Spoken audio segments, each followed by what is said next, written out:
don't really listen to a whole lot of music anymore. I used to listen to a lot different music, but trying to focus now just on gospel music. I try to keep my focus on God, what He wants me to do. For nearly half a century, fans around the world have refused to believe that Elvis Presley truly left us in August of 1977. His death was supposed to be the end of a legend, but for millions, it only sparked the beginning of a mystery. And at the center of that mystery stands a quiet pastor from Benton, Arkansas, Bob Joyce. To some, he is just a preacher spreading faith and gospel. To others, he is the living embodiment of a rumor that will not die. The whispers began innocently enough. A video surfaced online of Pastor Bob Joyce leading worship. His voice, rich and commanding, carried a tone that sent chills down the spines of listeners. It wasn't just powerful, it was familiar. Too familiar. The vibrato, the phrasing, the soul embedded in every note, it sounded exactly like Elvis Presley. For fans who had spent years longing for their idol, the resemblance was uncanny, almost supernatural. From there, the comparisons only grew. Side-by-side photos of Bob Joyce and older renderings of what Elvis might have looked like in his later years began circulating across forums, Facebook groups, and fan clubs. The broad jawline, the piercing eyes, even the way he carried himself in front of a microphone, everything seemed to align. "That's Elvis," some declared with certainty. "He faked his death, and this is where he ended up." The rumor caught fire.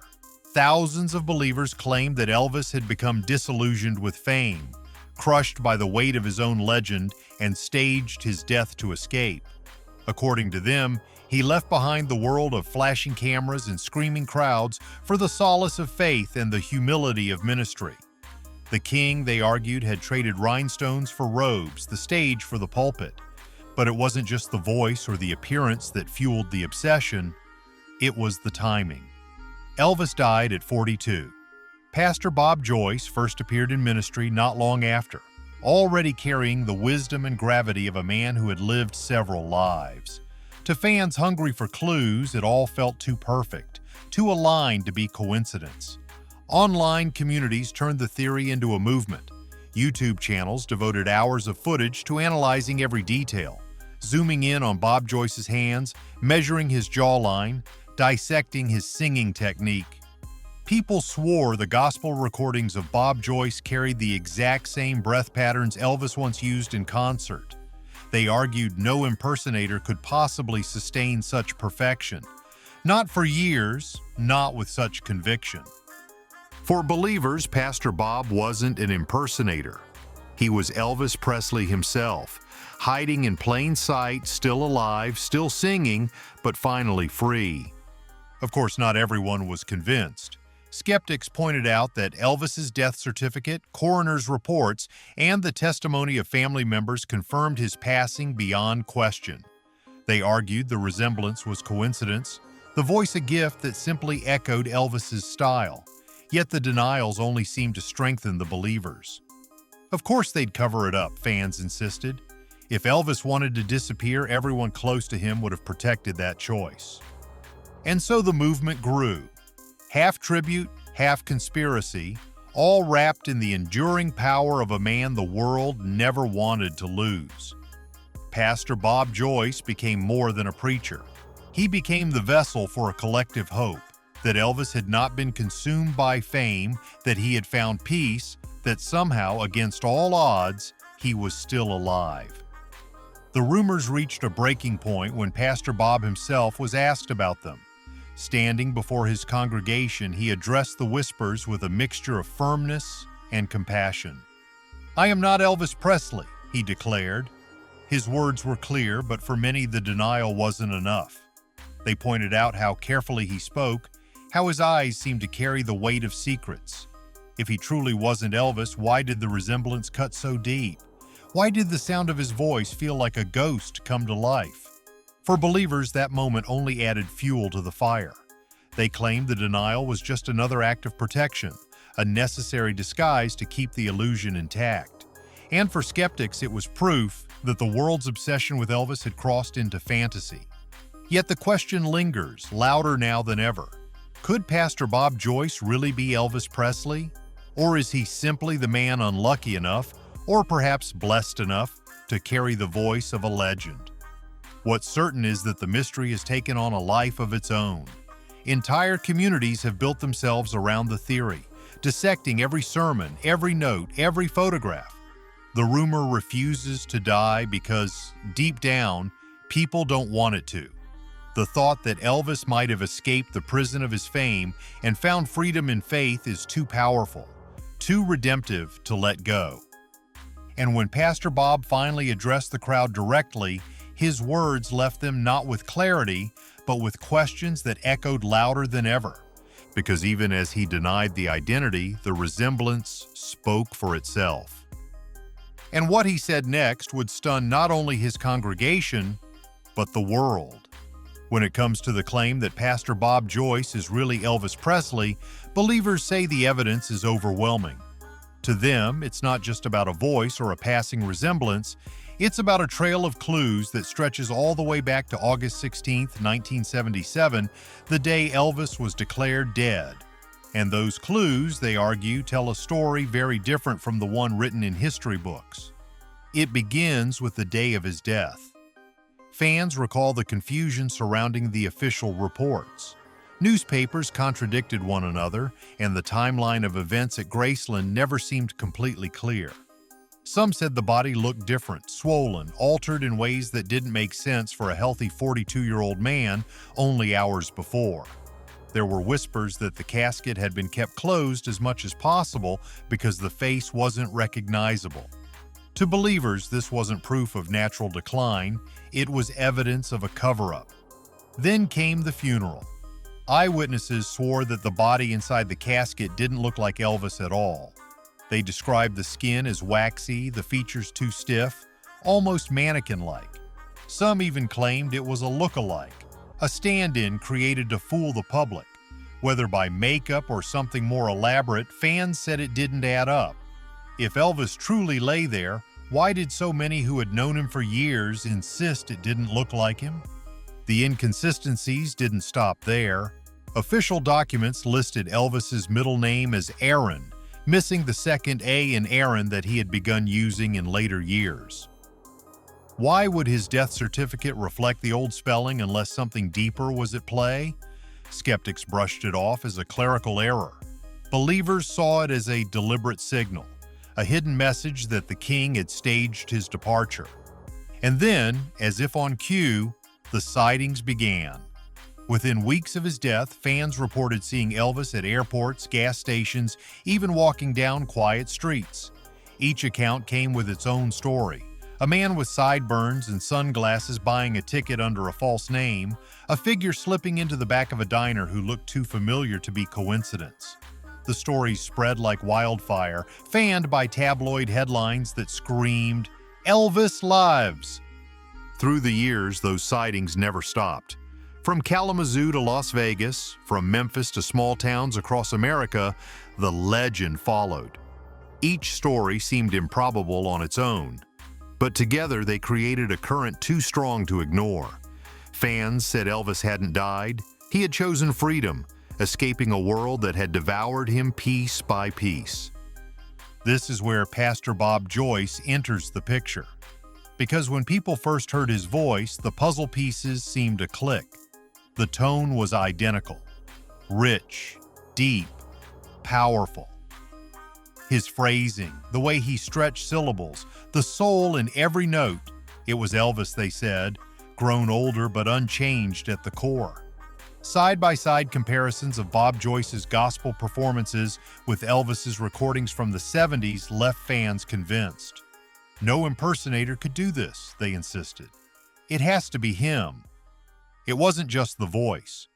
Pastor Bob's mannerisms, his hand gestures, the way he leaned into a microphone, the slight tilt of his head, looked eerily familiar. Even his physical frame drew comparisons. Believers argued that Elvis, if alive today, would look almost exactly like Pastor Bob Joyce, older, heavier, but unmistakably the same man. And then there were the testimonies. Fans who visited Pastor Bob's church in Benton swore they felt Elvis in the room. They described chills as he sang, tears welling up not from nostalgia but from recognition. Some said they looked into his eyes and saw the same warmth, the same spark that once mesmerized arenas of screaming fans. For them, there was no doubt. The question that haunted them was simple.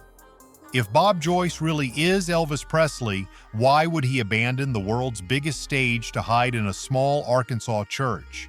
And the answer they gave was equally simple. Because Elvis had already lived the extremes. Fame had nearly destroyed him. Pills, pressure, money, endless performances, it had stripped away his peace, his health, even his sanity. If anyone had a reason to walk away, it was him. Believers argued that faking his death was the only way Elvis could save himself. And in choosing a quiet life of ministry, he had not abandoned the world. He had found redemption. In their eyes, the king had traded the throne of music for the pulpit of faith, finally free from the chains of celebrity. Skeptics dismissed it all as wishful thinking. They said grief can twist memories, that people see what they want to see, and that Elvis impersonators are everywhere. But believers countered that no impersonator could sustain decades of such perfection, not with the exact same vocal DNA, not with the weight of such uncanny similarities. And so the evidence continues to pile up. Funeral mysteries, suspicious documents, endless sightings, and a pastor whose very existence seems to defy coincidence.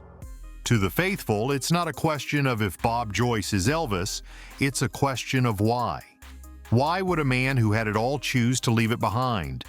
And the answer, they say, lies not in conspiracy, but in the life Pastor Bob has built since.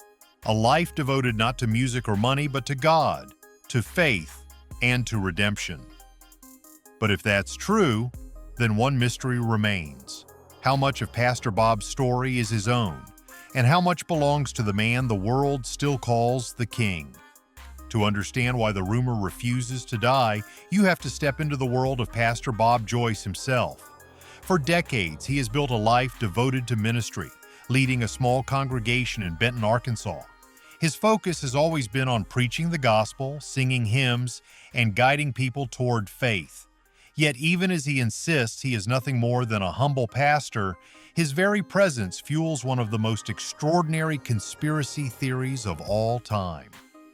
Those who attend his services often describe something they can't quite put into words. His voice, deep and commanding, fills the room with a richness that makes people stop in their tracks.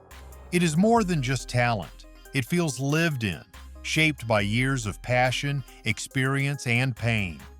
For some, hearing him sing is like hearing a ghost step back into the present. For others, it is undeniable proof that the King himself never left. But Pastor Bob's life is more than his voice. He has spent years counseling people in their struggles, helping them find redemption through faith. His sermons speak often of second chances, of overcoming brokenness, of leaving the past behind to walk into a new life. Those themes strike a powerful chord for those who believe he is Elvis. To them, these words are not just the words of a pastor, they are the testimony of a man who lived through the extremes of fame and emerged on the other side with his soul intact. And yet, Pastor Bob has not ignored the speculation. On several occasions, he has directly addressed the claims. Standing before his congregation, he has said with conviction, "I am not Elvis Presley. I am Bob Joyce." His denials are clear, firm, and delivered with the calmness of a man who has been asked the same question too many times. He calls himself a servant of God, not a survivor of Graceland. Still, the denials don't quiet the movement. If anything, they amplify it. Believers argue that of course he would deny it. To admit the truth would shatter the life of peace he built, unleash a media circus, and undo the very freedom he sought by walking away. They point out that even in his denials, he never mocks the idea, never ridicules those who believe. Instead, he responds with compassion, as if he understands why people cling to the hope that Elvis still lives. Priscilla Presley has been asked about the rumors, and she has dismissed them outright. For her, Elvis's death was final, tragic, and undeniable. Lisa Marie, before her passing, also rejected the claims, insisting her father was gone. Yet even their words could not stop the believers. In fact, some said the very insistence of Elvis's family proved they were protecting a secret. After all, they argued, wouldn't they do anything to protect Elvis's choice to live quietly? The contradiction is almost poetic. On one side, you have a humble pastor who wants nothing more than to preach and sing for God. On the other, you have millions of fans convinced he is the most famous entertainer of all time, hiding in plain sight. The tension between the two has created a storm of fascination that neither Pastor Bob nor Elvis's family can fully control. Psychologists say this is the natural result of a world that never wanted to let Elvis go. His death came too suddenly, too painfully for fans to accept. So when a man appeared decades later with a familiar face, a familiar voice, and a message of redemption, the pieces fell into place. Pastor Bob became the vessel for a dream, that Elvis had escaped, had survived, and had found peace. Whether intentional or not, Pastor Bob's ministry only adds to the myth. His focus on rebirth, on leaving behind the old life to embrace the new, mirrors exactly what fans imagine Elvis would have wanted. It's not just that he looks and sounds like Elvis, it's that his very message feels like the continuation of Elvis's story. And that is why the theory refuses to die. Because for those who believe, Bob Joyce isn't just a pastor, he is Elvis Presley's second act, not on the stage but in the pulpit, not before screaming crowds but in quiet sanctuaries. He is the King reborn, not in music but in faith. But even Pastor Bob's compassion couldn't silence the storm. The movement only grew louder, stronger, more devoted. And when tragedy struck the Presley family years later, it reignited the rumor with even greater force. Because suddenly, the question wasn't just whether Pastor Bob was Elvis, it was whether Elvis had chosen to stay hidden for reasons the world was never meant to know. The question of Pastor Bob Joyce's true identity has never really been about proving or disproving a theory. It has always been about something deeper, the way people cling to legends, the way they wrestle with grief, and the way they search for hope in unexpected places. For believers, the idea that Elvis Presley might still be alive in the form of a humble pastor is more than a conspiracy. It is a story of redemption, of survival, of faith triumphing over the chaos of fame. The rumor endures because Elvis was never just another celebrity. He was a force, a symbol of rebellion, passion, and vulnerability wrapped into one man. His death in 1977 left a wound that never fully healed. Fans couldn't accept that the king of rock and roll could be silenced so suddenly, so tragically. And when Bob Joyce stepped into view decades later with a voice that echoed Elvis's soul and a message that spoke of transformation, it felt like a continuation rather than an ending. To his congregation, Pastor Bob is simply a man of God. He sings hymns, preaches scripture, and comforts the broken. But to Elvis's fans, every sermon, every song carries the possibility of hidden meaning. When he speaks of rebirth, they hear Elvis leaving behind the prison of fame. When he preaches about second chances, they hear a confession of a man who once lived in excess and found peace only by walking away. Whether intended or not, Pastor Bob's ministry has become entangled with Elvis's mythology. What makes the story even more powerful is how it reflects the struggle Elvis himself lived. He was a man torn in two, loved by millions but often lonely, celebrated as a god but aching for ordinary life. The theory that he could have left it all behind to become a preacher in a small town doesn't just sound plausible, it sounds like the ending Elvis might have written for himself if he had the chance. Yet the denials remain. Bob Joyce has said it plainly, "I am not Elvis Presley." Priscilla and Lisa Marie have both dismissed the idea as fantasy. The documents, the funeral, the memories, all point to Elvis's death being real. Still, the rumors thrive. Why? Because people don't really want them to end.